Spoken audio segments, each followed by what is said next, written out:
Thank you for joining me on today's QuickBooks Enterprise webinar. My name is Kathryn Butts. I'm a senior consultant at Fourlane, and today I'll be discussing key performance indicators, also known as KPIs. Today's topic is going to be all about KPIs, key performance indicators. This is a topic that often comes up with my meetings with clients. After reviewing financials, I'll ask, what is a good month? Or how would you define a good or bad quarter? Oftentimes the answer is rather vague. Oh, I just look at the money in the bank account, or I'll look at the net income, or my favorite, I just have a sense of how things are going. Well, To me, I think we should use some data to really hone in on these hunches our business owners and managers are making to guide their decisions. KPIs should help us to understand if our business is meeting its core business objectives. One of my favorite mantras is, what you can measure, you can manage. And that's going to be the theme of today's webinar. Key performance indicators should be something that is key. It should be something that, if found not to be meeting expectations, a management decision should come as a result to bring that back up to the target.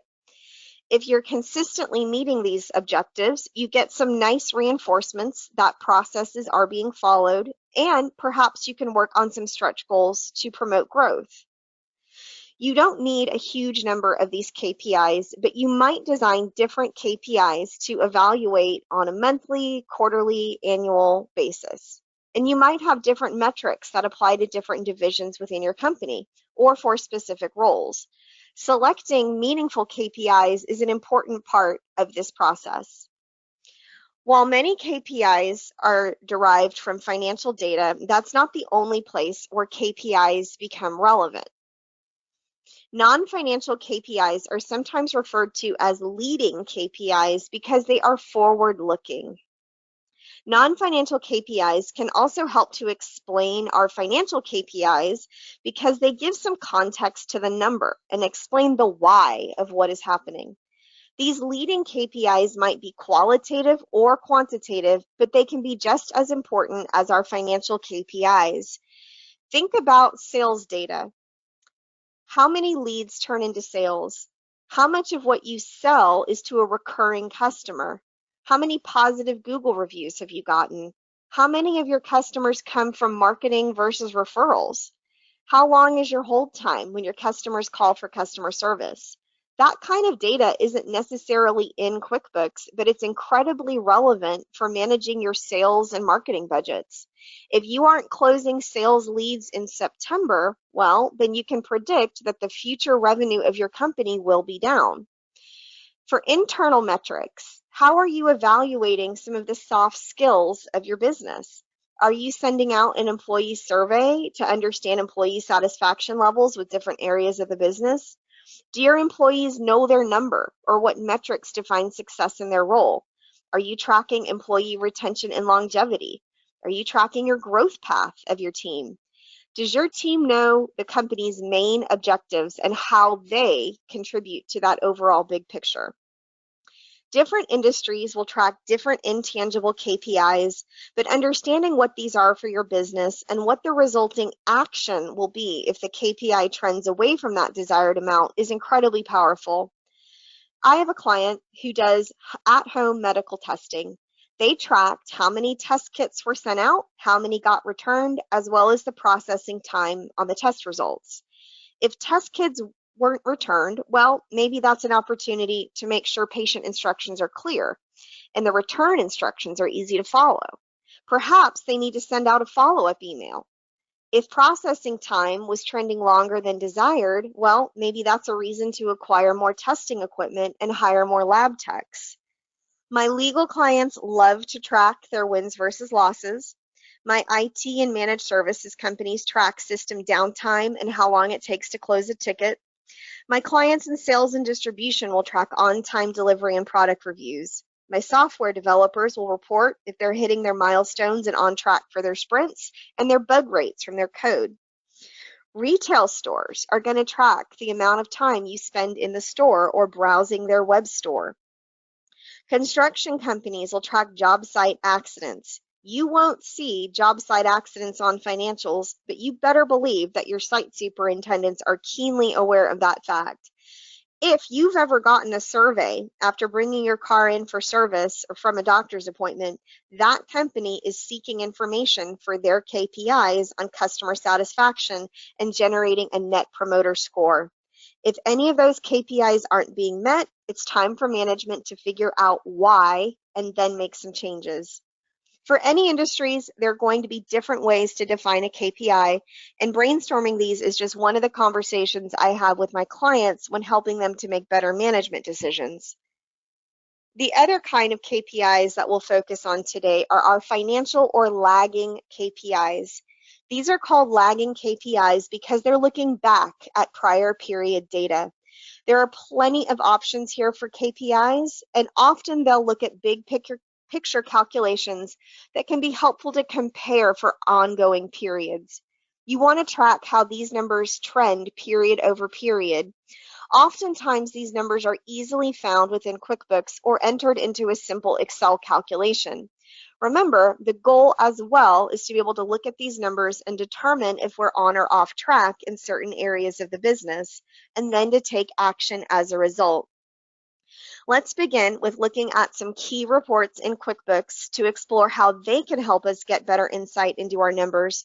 There's a lot that we can do in QuickBooks even before we have to get out our spreadsheets and work on calculating our KPIs. Let's start by running our balance sheet. We'll go to Reports, Company and Financial, and then Balance Sheet Standard. The structure of the balance sheet in QuickBooks already gives us insight into different account types. But if I really want to see the big picture, it's easy to collapse by account type.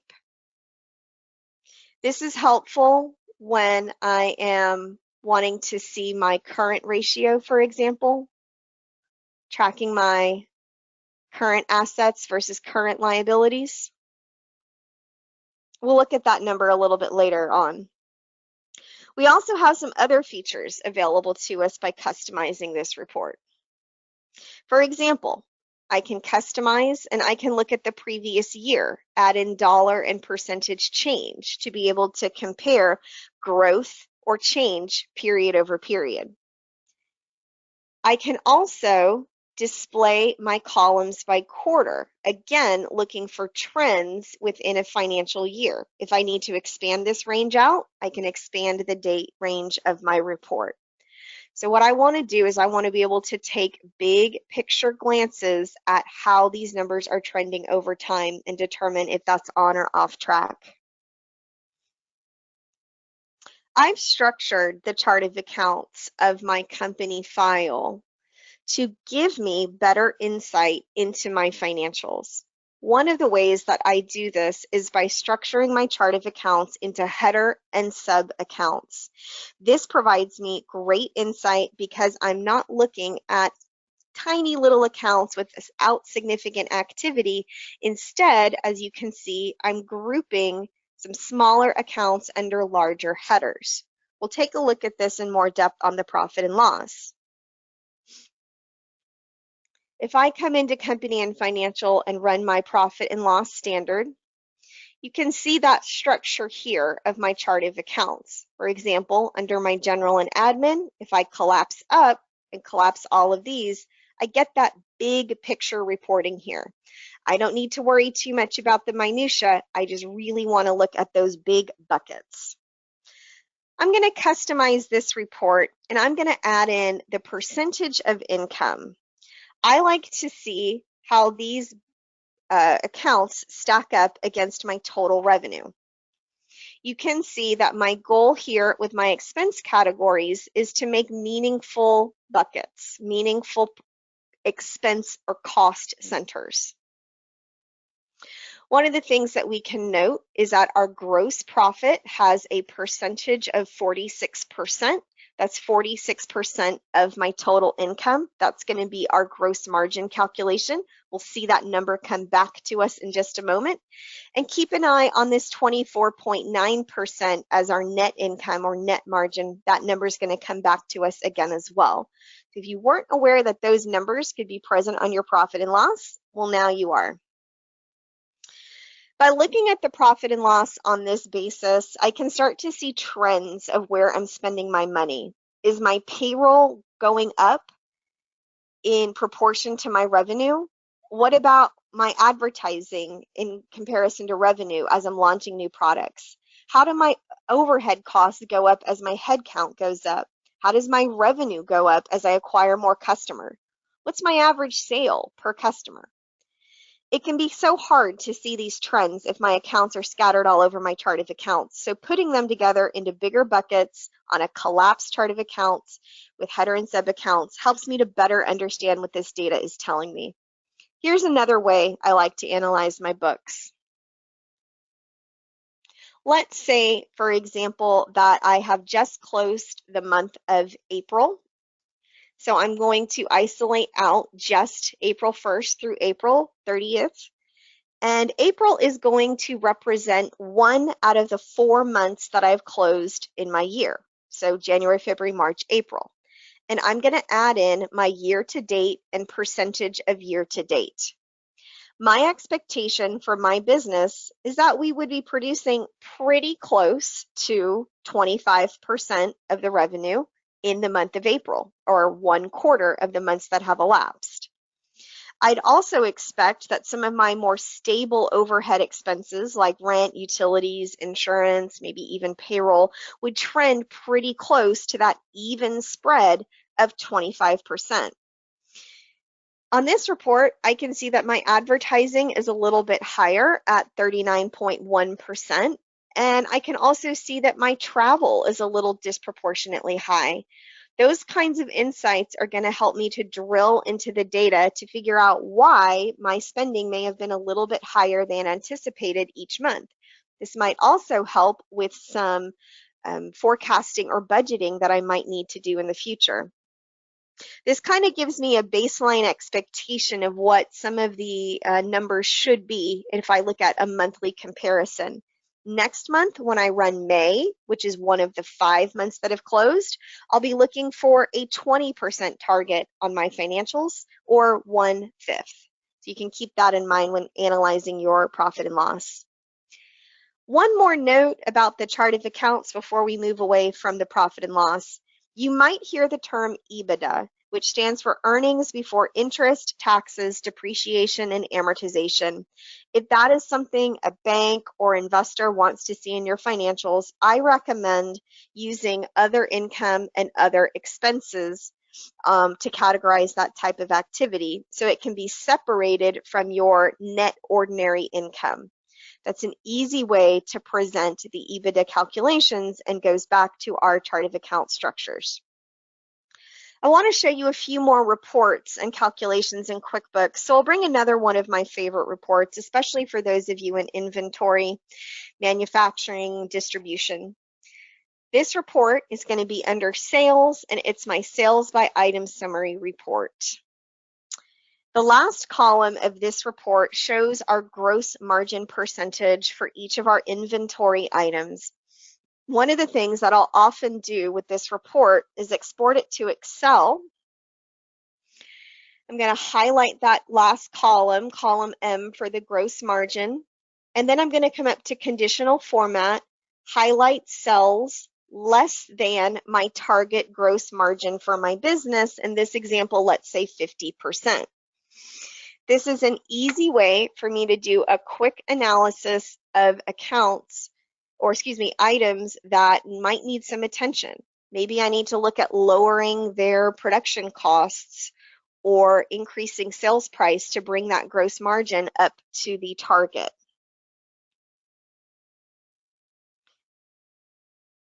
A new report that got released this summer with a midstream update also contains some valuable insight into our inventory. This report is called the Inventory Turnover by Item. I'm going to come to Reports, Inventory, inventory turnover by item. This report contains a very specifically valuable KPI called the turnover ratio, and it shows us how many times we're turning over that quantity of inventory in a year. Let me show you an easy way to think about this. If you see our top item here, pool covers, it has a turnover ratio of 0.65 and turnover days of 560. That means that it's going to take me longer than 1 year, 1 year is 1, in order to turn that inventory. So it's going to be less than 1, so it's taking me quite a while to turn that inventory over. For another item, let's look at this guy here, the pin, right? His number is even lower. It's taking me, well, almost 3 years to turn over that quantity of inventory I have. That would tell me not really a need to buy much more of that. But let's look at this pulley, right? His turnover ratio is 1.14. That's telling me that I'm turning this inventory over more than 1 time a year. It's only taking me 320 days. If you look at some of these, like my base here of 0.1, it's going to take me 10 years to get rid of that inventory that I have. This is so valuable at determining how much quantity on hand we need to maintain and setting reorder points. And it's a great addition to our already powerful QuickBooks inventory reports. These numbers do change over time, so adjusting the date range of this report can be helpful as well. And don't be afraid to use some other reports already present within QuickBooks when you're designing your KPIs. I'm going to go to Reports, and then Customers and Receivables, and then my Average Data Pay Summary. If you need help making business decisions about which clients to prioritize your relationships with, is a client who takes 6 months to pay an invoice really worth whining and dining? This is a great way to be able to hone in on who those key accounts are and who those accounts are that might need to fall away. You can look at similar numbers by calculating out on your customers and receivables from your AR aging summary. You can also do a similar calculation on your AP aging summary. What I would look at is what percentage of receivables are greater than 90 days old. I want to maintain that as a pretty low percentage. If that percentage starts climbing up, well, that might be a reason for me to ask my sales team to follow up or refine my policy for collections with my clients. I don't want to have a lot of write-offs, so refining that process as that number grows could be something to help me forecast exactly how much risk that is for my receivables or payables. Let's go to another report here. Let's go to Reports, and then Sales by Customer Summary. This report you can compare across periods. So perhaps let me show my columns by quarter. This is really valuable to be able to take a look at sales and how clients are trending. If someone slowed down, it makes it pretty easy to see that their sales have dropped off, and perhaps we need to re-engage with that client. Another thing that I can do is collapse this up, and I can use my sort by feature to sort by the total. I want to take a look at who my top tier of customers are, and then I need to come up with a way to be able to boost up the sales of my next tier of customers. Especially important if one of your goals is to sell more to fewer clients. So much valuable insight is already present within our books, and a properly structured setup of QuickBooks from the chart of accounts, items, and customer list can really help us to gain insight on our KPIs even before we break out Excel. But let's spend the next part of our webinar looking at some of those KPIs. The first report KPI I want to look at is the current ratio. This KPI divides your current assets, cash and cash equivalents, by your current liabilities, things like accounts payable, credit cards, short-term loans, to evaluate your business's ability to meet those short-term financial obligations. A ratio above 1 is favorable, and between 1.5 and 3 is ideal. Less than 1 might mean that you're using your operating cash and taking on more debt to pay off your short-term obligations. On this ratio here with my financials, my current ratio is 1.93, which means that my current assets can cover my debt obligations almost twice over. So I'm in a healthy position for my current ratio.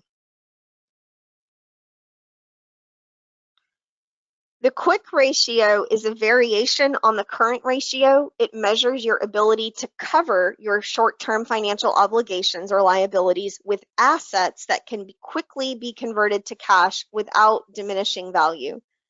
The formula is current assets less inventory divided by your current liabilities.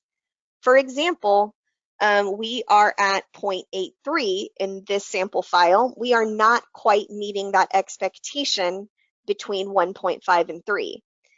This might tell me that I need to start analyzing how much inventory and manufacturing costs we're holding on our balance sheet. And maybe we need to either sell some inventory or carry less to improve that ratio. My revenue growth rate percentage is next. This KPI shows how our sales have grown over a period. This might be year to year or month to month. In this example, we'll use quarter to quarter. I will subtract my current period sales less my prior period sales and divide by my prior period sales. I'll also want to multiply by 100 to get a percentage. My revenue grew 55% over the previous period. Revenue growth rate is an important metric for startups and new businesses to show that progress is being made towards achieving those revenue goals. These numbers might change from industry to industry, especially if you're in a growing business, but you want to be able to track how this is moving over time. Next, let's look at our gross margin percentage. We saw a sneak preview of this when we were looking at our profit and loss.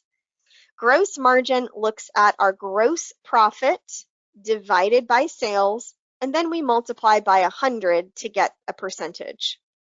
This gives us insight into the efficiency of our sales and manufacturing process. This is the percentage of profit off of sales before we get into our selling and overhead expenses. This margin percentage might vary by industry, but for our manufacturing sample file, we're looking to target greater than 45%. If we're right at 46%, we are coming pretty close to needing to make some changes, perhaps reducing some manufacturing costs. Net margin is similar to gross margin, but instead it is looking at our efficiency after deducting our operating and overhead expenses. We'll take net ordinary income divided by our total sales and multiply by 100. In this example, our net margin is about 25%. This tells me that I'm generating about 25% profit off of each dollar we bring in, 25 cents on the dollar. Again, you might have some industry benchmarks to compare to, but overall, this is a good indicator of how you are doing at controlling your discretionary expenses, those expenses that we have grouped into these collapsed header accounts here, to see how good we're doing at controlling our overhead costs after all of our production costs are taken into account from the cost of goods. Next, let's look at the cost of customer acquisition. This KPI looks at the total marketing costs and divides by the total number of customers. It's easy for me to find my total marketing cost from my profit and loss. You can see it there. And when we looked at that sales by customer summary report earlier, I exported that to Excel, and I'm just going to look to see the line number of the last customer name before we get to the total. And that is the total number of customers that I've sold to in the reporting period. In this example, the cost of customer acquisition is about $47 per customer. I think that's pretty low. If you're a rapidly growing company or doing a lot of Google ads or marketing campaigns, this number is going to be an important metric to keep an eye on over time. You want to ensure that the investments you make in your marketing budget are actually bringing in new customers. Lastly, the average sale per invoice. If selling more to your existing client base is important, perhaps you want to track your average sale per customer. To do this, I'm going to export an invoice report from QuickBooks and look at the total invoices over time. Let me show you the easiest way to do that. I'm going to come to Customers and then the Customer Center. In my Transaction tab, I have Invoices, and I can set my report period, let's say this fiscal year. When I run that report and view it as a report, again, very easy for me to export this to Excel, look at the line number of the last line before the total, and that's the total number of invoices I've sent out in that period. Once I do that, I can divide total sales by the total number of invoices, and I can come up with my average invoice per sale. Again, this can be a great metric to be able to identify if we're selling more to our customers. Perhaps we want to motivate our sales team to do fewer, higher volume sales to reduce our shipping and handling costs. Thank you guys for spending this half hour with me looking at KPIs. There is a lot of territory to cover in this topic. I hope that this webinar today helps you inspire some future conversations within your company about what financial or non-financial metrics would be helpful to inform your management decisions. And remember, what you can measure, you can manage.